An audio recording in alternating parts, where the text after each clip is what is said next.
नमस्कार दोस्तों, स्वागत है आप सबका यूडीसी जंक्शन के एक नए वीडियो में। आज के इस वीडियो में हम AIB 20 के PY की सीरीज में आज हम PYQ देखेंगे पब्लिक इंटरेस्ट लिटिगेशन के, यानी कि PIL के। और कहां से कहां तक, AIB 9 से लेकर के AIB 19 तक में। PIL के बहुत ज्यादा क्वेश्चन तो नहीं बनते किसी एग्जाम में, एक दो, लेकिन अब जैसा पैटर्न रहा एग्जाम का तो लगभग 4 क्वेश्चन जो है PIL से पूछे जाते हैं और क्वेश्चन भी रिपीट होते हैं यहाँ पर, तो PYQ सॉल्व कर लेना बहुत जरूरी है। अभी आप क्वेश्चन खुद देखेंगे कि कौन सा क्वेश्चन कहाँ पे रिपीट किया है। एक बात मैं बता दूं, इसके पहले भी मैंने कॉन्ट्रैक्ट और कॉन्स्टिट्यूशन के PYQ कराए हैं विद कंसेप्ट। आप चाहे तो वहां जाकर के वीडियो देख सकते हैं, उन दोनों में कॉन्सेप्ट भी है। बट इस वाले सीरीज में मैंने कॉन्सेप्ट इसलिए नहीं लिया है क्योंकि इसके पहले जो मैंने वीडियो बनाई थी वो पब्लिक इंटरेस्ट लिटिगेशन पर ही थी। वहां पर कंप्लीट लेक्चर है विद केस लॉज, ठीक है। तो वहां पर कुछ इंपॉर्टेंट केस लॉज भी हैं, तो वहां पर मैंने जो केस लॉ नहीं लिए थे वो आपको इस PYQ के थ्रू मिल जाएंगे, इसलिए मैंने वहां पर भी वो क्वेश्चन नहीं रखा। तो इसको आप जरूर देखिएगा, पूरा आपके लिए बहुत हेल्पफुल रहेगी।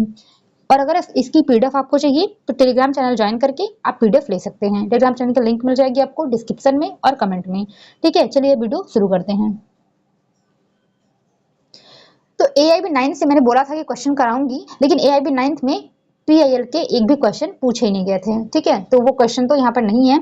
हम पहले देखेंगे AIB 10 से क्वेश्चन देखेंगे PIL की, और एग्जाम कब हुआ था 2017 में। तो इसमें फर्स्ट क्वेश्चन है, जनहित याचिका यानी कि PIL की किस आधार पर आलोचना की जाती है। On what grounds is public interest litigation criticised, ठीक है। तो फर्स्ट है प्राइवेट मोटिव, 2 है इसमें political gain, 3 flood of litigation, option 4 all of the above. Right answer क्या हो जाएगा, ऑप्शन नंबर डी हो जाएगा, ऑल ऑफ द एबव।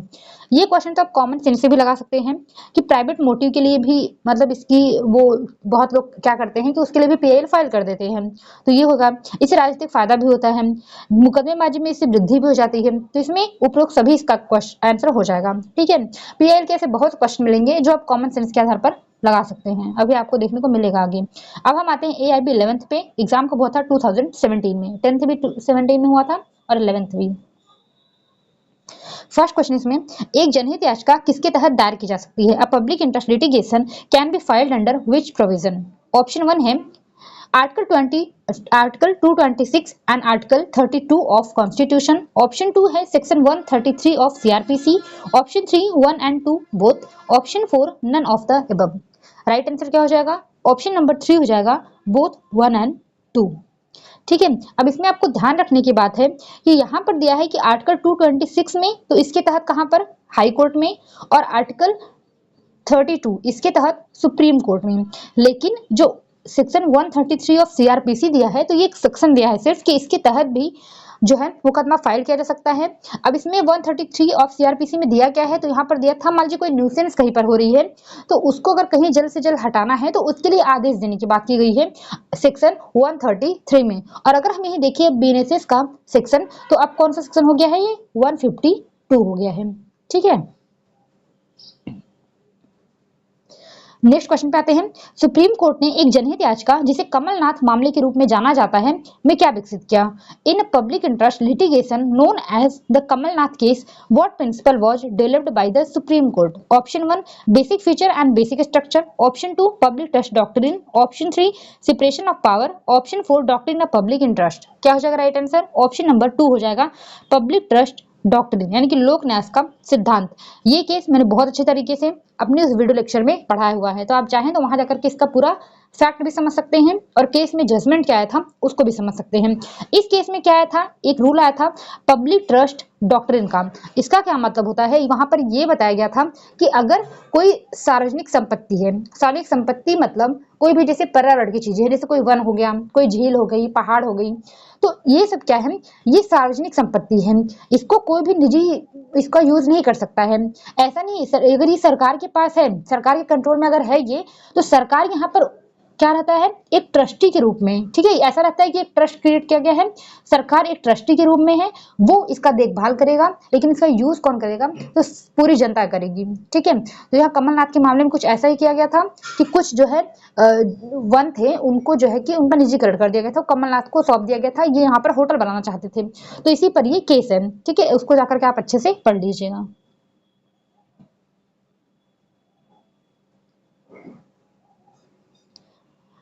हम देखेंगे AIB 12 इसके क्वेश्चन 2018 में इसका एग्जाम हुआ था।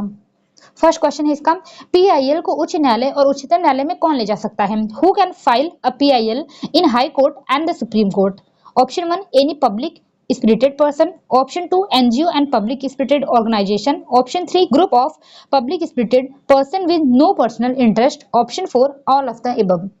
जैसा कि आप ऑप्शन देख के समझ ही गए होंगे क्या होगा इसका, ऑप्शन नंबर 4 होगा all of the above। Next question है, इनमें से कौन सा मामला जनहित से संबंधित है? Which one of the following case is related to public interest? Option 1 Vishakha versus state of Rajasthan, option 2 Minerva mills versus union of India, option 3 municipal council Ratlam Vardichand, option 4 all of the above. क्या हो जाएगा राइट आंसर? ऑप्शन नंबर 4 हो जाएगा all of the above.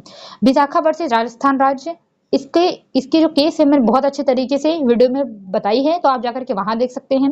Minerva mills का जो मामला है ये संविधान संशोधन से संबंधित है, और नगर निगम रतलाम वर्सेस वृद्धि चंद्र जो है ये किससे रिलेटेड है? जो CRPC के अभी हम सेक्शन देख के आए हैं, सेक्शन 133 और बेरेस का सेक्शन 152, उसी से रिलेटेड ये केस है। और किससे रिलेटेड है? ये PIL से रिलेटेड केस है। ठीक है, नेक्स्ट देखते हैं, दिल्ली घरेलू कार्य महिला फोरम बनाम भारत संघ 1995, इस जनहित याचिका में न्यायालय के सामने क्या आया था? एक केस है Delhi domestic working women's forum versus union of India. ये पूछा गया है कि इसमें क्या सामने आया था। ऑप्शन 1 क्या है? Plight of some domestic workers who were sexually harassed by army personnel. ठीक है, इसमें कुछ घरेलू नौकरियों की दुर्दशा जिस पर सेना के पुरुषों द्वारा लैंगिक उत्पीड़न किया गया था। ऑप्शन 2 है बाल श्रम का उन्मूलन, abolition of child labour, option 3 unemployment of domestic workers in Delhi, option 4 bonded workers being paid poor wages. क्या हो जाएगा राइट आंसर? ऑप्शन नंबर 1 इसका राइट आंसर है। तो यहाँ से आपको एक केस मिल गया, ये केस आप याद रखिए। कौन सा केस है? ये दिल्ली डोमेस्टिक, एक सेकेंड, हाँ ये केस है Delhi domestic working women forum versus union of India, और उसमें आया क्या था? ये था। ठीक है, जिसमें कि जो घरेलू नौकरियां जो घरेलू नौकरानियां हैं उनकी दुर्दशा किसके द्वारा की जाती थी? सेना के पुरुषों द्वारा। ठीक है, तो ये बात आप ध्यान रखिए, ये केस भी आप नोट कर लीजिए। अब हम आ जाते हैं AIB 13 के क्वेश्चन पर। एग्जाम हुआ था 2018 में। इसमें फर्स्ट क्वेश्चन है, निःशुल्क विधिक सहायता के अधिकार को भारतीय संविधान के अनुच्छेद 21 के तहत मौलिक अधिकार के रूप में निम्नलिखित मामले में मान्यता दी गई। ये बताया गया है, the right to free legal aid was recognised as a fundamental rights under article 21 of Indian constitution in which of the following case. ये पूछा गया है कि आर्टिकल 21 जो लीगल एड की बात की गई है वो किस केस से आई है। Option 1 Hussain Ara Khatoon versus home secretary state of Bihar AIR 1979, option 2 MH Hoskot versus state of Maharashtra AIR 1978, option 3 Madhu Mehta versus union of India 1989, option 4 Rudal Shah versus state of Bihar 1983। क्या हो जाएगा राइट आंसर इसका? ऑप्शन नंबर 2 हो जाएगा, MH Hoskot versus state of Maharashtra AIR 1978। ठीक है, याद रखना का फ्री लीगल एड की बात की गई है, आर्टिकल 21 में ऐड किया गया है। क्या केस है? MH हास्कॉट वर्सेस महाराष्ट्र राज्य। अगर आपको केसेस देखनी है कॉन्स्टिट्यूशन की, तो मैंने एक कॉन्स्टिट्यूशन की पूरी केस की वीडियो बनाई है, और उसमें आपको लगभग 85 प्लस केसेस मिल जाएंगे। तो अगर आपको वो देखना है तो आप जब AIB की प्लेलिस्ट में जाओगे तो वहां पर आपको वो केस मिल जाएगी। ठीक है, पूरी केस की वीडियो है, वहां पर अगर आप देखेंगे तो वहां पर आपको ये केस भी जरूर मिलेगा। नेक्स्ट क्वेश्चन पे आते हैं, जनहित याचिका की अवधारणा किस देश में उत्पन्न हुई थी? The concept of public interest litigation originated in which country? Option 1 United kingdom, option 2 United state of America, option 3 India, option 4 Australia. अगर आपने वीडियो मेरी लेक्चर देखी होगी तो आप क्वेश्चन का आंसर जरूर दे पाएंगे। राइट आंसर है option number 2 United state of America. Next है, उस समय भारत के मुख्य न्यायाधीश कौन थे जब PIL की अवधारणा भारतीय न्यायिक प्रणाली में पेश की गई थी? Who was the chief justice of India when the concept of PIL was introduced into the Indian judicial system? Option 1 M Hidayatullah, option 2 AM Ahmadi, option 3 AS Anand, option 4 PN Bhagwati. अगर आपने वीडियो देखी होगी तो जरूर कर पाएंगे। क्या है राइट आंसर? ऑप्शन नंबर 4 है PN भगवती। ये क्वेश्चन देखिए रिपीट करता है, इसको आप ध्यान रखिए, अभी आगे भी आएगा। नेक्स्ट है किसकी कौन सा क्वेश्चन है? भारतीय सर्वोच्च न्यायालय ने किस मामले में, दो बातें यहाँ पर बोली थी, वेश्यावृत्ति के विभिन्न रूपों में महिलाओं की रोकथाम और विभिन्न कल्याणकारी उपायों के माध्यम से उनके बच्चों के पुनर्वास के लिए कई दिशा निर्देश जारी किए ताकि उन्हें आजीविका और सामाजिक आर्थिक विकास के साधन प्रदान किए जा सके। In which case the supreme court of India issue several guidelines for the prevention of women in different forms of prostitution and for the rehabilitation of their children through various welfare measures to provide them livelihood and means of socio-economic development। किस case में? Option 1 Vishakha versus state of Rajasthan, option 2 Gaurav Jain versus union of India, option 3 Delhi domestic working women's forum versus union of India, option 4 Sheela Barse versus union of India. क्या हो जाएगा right answer? Option number 2 हो जाएगा, Gaurav Jain versus union of India. इसके case में क्या बोला गया था? जो प्रोस्टिट्यूट्स हैं, उनके जो बच्चे हैं, उनके पुनर्वास की बात की गई थी यहाँ पर, ठीक है। उनकी शिक्षा क्या होगी, उनको सम्मान की बात की गई थी, उनकी समानता की बात की गई थी। अब आ जाते हैं AIB 14 के क्वेश्चन पर। एग्जाम होता 2019 में। फर्स्ट क्वेश्चन है उपचारात्मक याचिका, क्यूरेटिव पिटीशन, जिसकी बात कहाँ पे की जाती है? आर्टिकल 137 में। क्या बोला गया है? इसकी अवधारणा भारतीय सर्वोच्च न्यायालय द्वारा किस मामले में पेश की गई थी? The concept of curative petition was introduced by the supreme court of India in which case? Option 1 Rupa Ashok Hurra versus Ashok Hurra, option 2 MC Mehta versus union of India, option 3 Krishna Swami versus union of India, option 4 Sheela Barse versus union of India. क्या हो जाएगा right answer? Option number 1 हो जाएगा, Rupa Ashok Hurra versus Ashok Hurra. कब का है? 2002 का ये केस है। नेक्स्ट है जनहित याचिका निम्नलिखित में से किस आवश्यकता में छूट है? Public interest litigation PIL is an exception to which of the following requirements? Option 1 jurisdiction, option 2 locus standi, option 3 both 1 and 2, option 4 none of above। क्या हो जाएगा राइट आंसर? ऑप्शन नंबर 2 हो जाएगा, लोकस स्टैंडाई। अब लोकस स्टैंडाई क्या है ये मैं थोड़ा समझा देती हूँ, आप वीडियो देख लेंगे उसमें अच्छे समझ में आ जाएगा, लेकिन मैं यहाँ भी समझा देती हूँ। लोकस स्टैंडाई का मतलब क्या होता है कि कोर्ट में सुने जाने का अधिकार, ठीक है। तो क्या होता था कि लोकस स्टैंडाई पहले क्या था कि जैसे पहले क्या था कि सिर्फ ये पार्टीज तक सीमित थी। अगर किसी के मौलिक अधिकार या फिर किसी भी चीज का ऐसा उल्लंघन हो रहा है जिसके लिए उसको कोर्ट में जाना है, तो वहां पर क्या ऑप्शन था कि जो पार्टीज हैं सिर्फ वही जा सकती थी कोर्ट। तो क्या था, लोकस स्टैंडाई का जो क्षेत्र था वो बहुत ही ज्यादा सीमित था। अब कोई भी ऐसा मजदूर है जो कि फंसा हुआ है कहीं पर, कोई भी है जिसको कि कहीं पे कैद करके रखा गया है, तो वो कैसे जाएगा कोर्ट? ये भी सोचने वाली बात है। तो इसी से निकल कर के इसीलिए क्या है, इसके एक्सेप्शन के रूप में आया PIL, ठीक है। अब PIL में क्या था कि कोई भी जनभावना वाला व्यक्ति जो है तो वो जाकर के जो है कोर्ट में याचिका दाखिल कर सकता था। तो यही बात की गई है कि PIL किस आवश्यकता में छूट है, तो जो लोकस स्टैंड आई है इसी के एक एक्सेप्शन के रूप में क्या आया, PIL, ठीक है। नेक्स्ट क्वेश्चन है निम्नलिखित में से कौन सा जनहित याचिका का मामला नहीं है? Which of the following is not in case of public interest litigation PIL? Option 1 Kesavananda Bharati versus Kerala राज्य, option 2 Vincent Narayan versus union of India, option 3 union of India versus association for democratic reforms, option 4 Vincent Panikulangara versus union of India. क्या हो जाएगा right answer? Option number 1 हो जाएगा। केशवानंद भारती का case जो है ये जनहित मामला से संबंधित नहीं है। अब ये तीनों हैं, इसको आप ध्यान रख लीजिए, इसको आप पढ़ लीजिए, याद कर लीजिए, ठीक है। केशवानंद भारती का जो केस है ये संपत्ति से संबंधित है, मौलिक अधिकारों से संबंधित है, आर्टिकल 25-26 इसी संबंधित है, लेकिन ये जो है PIL से रिलेटेड नहीं है। नेक्स्ट है निम्नलिखित में से कौन सा न्यायालय या न्यायाधिकरण जनहित याचिका पर विचार नहीं कर सकता है? Which of the following court और tribunal can not entertain a public interest litigation? Option 1 supreme court, option 2 high court, option 3 central administrative tribunal, option 4 none of the above. पहले हमने पढ़ रखा है सुप्रीम कोर्ट किसमें, आर्टिकल 32 में, high court article 226 में, लेकिन हमने कहीं भी ये नहीं पढ़ा था कि सेंट्रल एडमिनिस्ट्रेटिव ट्रिब्यूनल जो है ये भी विचार कर सकता है जनहित याचिका के मामले पर। तो राइट आंसर क्या हो जाएगा? राइट आंसर इसका हो जाएगा ऑप्शन नंबर 3।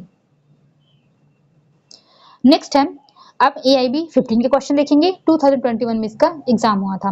फर्स्ट क्वेश्चन इसमें क्वेश्चन है जनहित याचिका की उपयोगिता है। The utility of public interest litigation PIL is option 1 liberalized locus standi, option 2 non-adversarial litigation, option 3 relaxation of procedural requirements, option 4 all of the above। क्या हो जाएगा right answer? Option number D मतलब 4 all of the above। Next question है, याचिकाकर्ता क्या था? राजनीति विज्ञान के प्रोफेसर थे जिन्होंने संवैधानिक प्रावधानों के उचित कार्यान्वयन को सुनिश्चित करने के लिए पर्याप्त शोध किया था और गहरी रुचि रखते थे। इन्होंने क्या बताया? इन्होंने क्या किया था कि जो बिहार राज्य द्वारा विधायिका की स्वीकृति प्राप्त किए बिना कई अध्यादेश को निरस्त कर दिया गया था। ठीक है, विधायिका की स्वीकृति के बिना उसको चुनौती दी। न्यायालय ने माना कि याचिकाकर्ता को जनता के सदस्य के रूप में अनुच्छेद 32 के तहत याचिका को बनाए रखने के लिए पर्याप्त सरोकार है। यह मामला किससे संबंधित है? इसमें सवाल यही उठा था कि क्या अनुच्छेद 32 के तहत कोई भी व्यक्ति इस क्षेत्र में भी क्या वो पीएल दाखिल कर सकता है? तो यहाँ पर जो है न्यायालय ने बोला था कि हाँ वो कर सकता है। तो ये इंग्लिश में भी आप पढ़ लीजिएगा। ऑप्शन पढ़ते हैं इसके क्या है?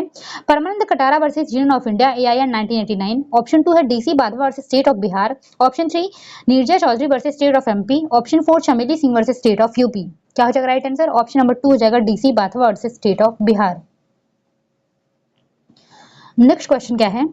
जहां किसी व्यक्ति या किसी संवैधानिक या विधिक अधिकार के उल्लंघन के कारण किसी व्यक्ति को विधिक चोट पहुंचती है या अवैध बोझ डाला जाता है और ऐसी व्यक्ति या सामाजिक आर्थिक रूप से वंचित वर्ग गरीबी, असहायता या विकलांगता के कारण स्वयं न्यायालय का दरवाजा नहीं खटखटा सकता, तो जनता का कोई भी सदस्य अनुच्छेद 232 और अनुच्छेद 226 और 226 और 32 के तहत सर्वोच्च न्यायालय में उसके लिए याचिका दायर कर सकता है।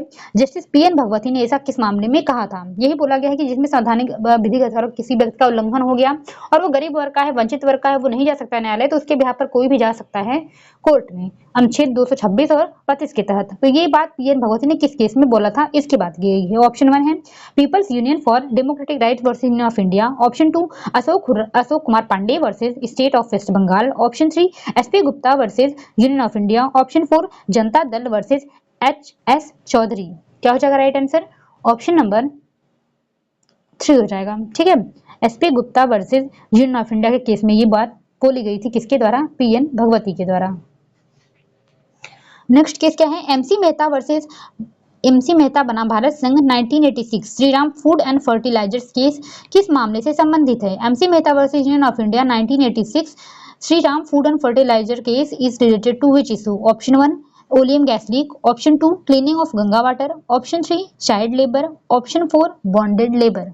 क्या है राइट आंसर? ऑप्शन नंबर 1 हो जाएगा ओलियम गैस लीक केस। ठीक है, ये जो केस है MC मेहता से रिलेटेड 3 केस मैंने उस वीडियो में पढ़ाया है, तो आप चाहें तो वहां जाकर के पढ़ सकते हैं। ये केस भी था उसमें। ठीक है, अब आते हैं AIB 16 के क्वेश्चन पर। 2021 में इसका एग्जाम हुआ था। फर्स्ट क्वेश्चन इसमें मेनका गांधी बनाम भारत संघ के मामले में महत्वपूर्ण निर्णय क्या है? What was the important ruling in the case of Maneka Gandhi versus union of India? Option 1 right to be heard. Option 2 separation of rights. Option 3 delegated legislation. Option 4 rule of evidence. क्या राइट आंसर? ऑप्शन नंबर 1 है right to be heard, सुनवाई का अधिकार। और ये बोला गया कि आर्टिकल 21 के तहत ये फंडामेंटल राइट है। नेक्स्ट है जनहित याचिकाओं की प्रक्रिया के दुरुपयोग का क्या अर्थ है? What does misuse of process of public interest litigation mean? Option 1 filing PIL for protection of private interest. Option 2 filing PIL for indirect motive. Option 3 filing PIL only for publicity. Option 4 all of the above. समझ गए होंगे आप। Right answer option number 4 all of the above.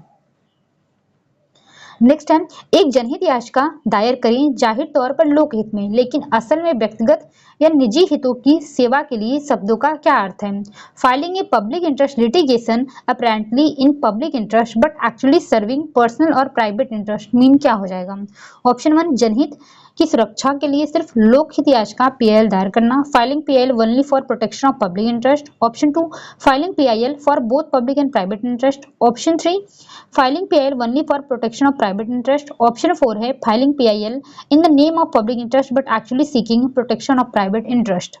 Right answer क्या हो जाएगा? Option number 3 हो जाएगा filing PIL only for protection of private interest. ठीक है, नेक्स्ट क्वेश्चन है तुच्छ जनहित याचिका दायर करने का परिणाम होता है the result of filing a frivolous public interest litigation is? Option 1 increase in case burden. Option 2 wastage of resources. Option 3 less availability of time for hearing genuine cases. Option 4 all of the above. Right answer होगा option number 4 all of the above. अब AIB 17 question देखेंगे। Exam हुआ था 2023 में। First question है, निम्नलिखित में से कौन सी श्रेणी के मामले में जनहित याचिका के रूप में विचारणीय नहीं होंगे? Which of the following categories of cases will not be entertained as public interest litigation? Option 1, family pension. Option B, petition for riot victims. Option C है क्या, neglected children. Option D, landlord tenant dispute. Right answer होगा option number D, landlord tenant dispute. मैंने उस video lecture में ये सब बताया है, उसमें मैंने 10 चीजें बताई हैं जहां पर पीएल आप फाइल कर सकते हो और 4-5 ऐसी चीजें हैं जहां पर आप पीएल फाइल नहीं कर सकते हो। तो ये तीनों आपको मिल जाएंगे जहां पर पीएल फाइल किया जा सकता है, और ये पॉइंट आपको वहां मिल जाएगा जहां पीएल फाइल नहीं किया जा सकता। ठीक है, ऑप्शन नंबर 4 जो होगा वो करेक्ट होगा। नेक्स्ट, कौन भारत में जनहित याचिका के जनक के रूप में जाने जाते हैं? Who is known as the father of public interest litigation in India? Option 1, justice A N Ray. Option B, justice Y V Chandrachud. Option C, justice R S Pathak. Option D, justice P N Bhagwati. Right answer होगा option number D, P N Bhagwati. ये question repeat करता है, इसको ध्यान रखिए। Next है, which of the following is not the true objective of public interest litigation? निम्नलिखित में से कौन सा जनहित याचिका का यथार्थ उद्देश्य नहीं है? Option A, conformation of legal rules. Option B, facilitation of effective access of to justice. Option C, meaningful realisation of fundamental rights. Option D, gaining fame and acquiring wealth. Right answer क्या हो जाएगा? Option number D, ये इसका उद्देश्य नहीं है कि ख्याति प्राप्त करना और संपत्ति बनाना। Next, in Hussain Ara Khatun versus State of Bihar, which right emerged as fundamental right? Hussain Ara खातून बनाम बिहार राज्य में कौन सा अधिकार एक मूल अधिकार के रूप में उभर कर आया? ऑप्शन 1, ऑप्शन ए क्या है, right to speedy trial. Option B, right to clean environment. Option C, right to free legal aid. Option D, none of these. क्या है राइट आंसर? ऑप्शन नंबर हो जाएगा A, right to speedy trial. Free legal aid अभी हम पढ़ के आए हैं एमएच हास्कॉट के केस में, क्लीन एनवायरनमेंट आया था एमसी मेहता के केस से। ठीक है, एआईबी 18 के क्वेश्चन देखेंगे हम, 2023 में इसका एग्जाम हुआ था। नेक्स्ट क्वेश्चन है, which of the following case can be considered the first public interest litigation PIL case in India? निम्नलिखित में से किस मामले को भारत में जनहित याचिका का पहला दर्ज मामला माना जाता है? Option A, S P Gupta versus union of India. Option B, Hussain Ara Khatoon versus state of Bihar. Option C, M C Mehta versus union of India. Option D, Kalyaneshwari versus union of India. क्या हो जाएगा right answer? Option number B हो जाएगा, Hussain Ara Khatoon versus state of Bihar. कब का case है ये? 1979 का। इसी केस को पीएल का पहला मामला माना जाता है। नेक्स्ट है, who is considered the father of public interest litigation in India? अभी ये भी क्वेश्चन हम जो पढ़ के आए हैं। ऑप्शन ए है justice S R Das. Option B, justice B R Krishna Iyer. Option C, justice P N Bhagwati. Option D, justice H R Khanna. Right answer होगा option number C, justice P N Bhagwati. Next, against which of the following can a public interest litigation not to be filed? निम्नलिखित में से किसके विरुद्ध जनहित याचिका दायर नहीं की जा सकती? Option A, against the state government. Option B, against the central government. Option C, against the private party. Option D, against the municipal corporation. Right answer option number C, against private party, इसके खिलाफ जारी नहीं किया जा सकता। अब हम देखेंगे एआईबी 1919 के क्वेश्चन, 2024 में इसका एग्जाम हुआ था।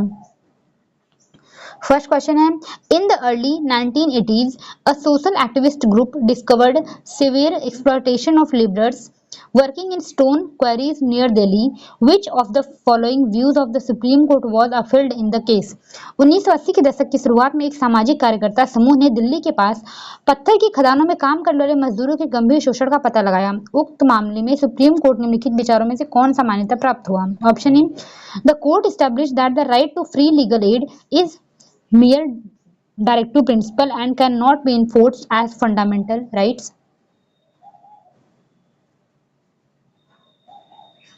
Option B है, the judgment primarily focused on providing monetary compensation to the affected laborers without addressing systematic issues of bonded labor.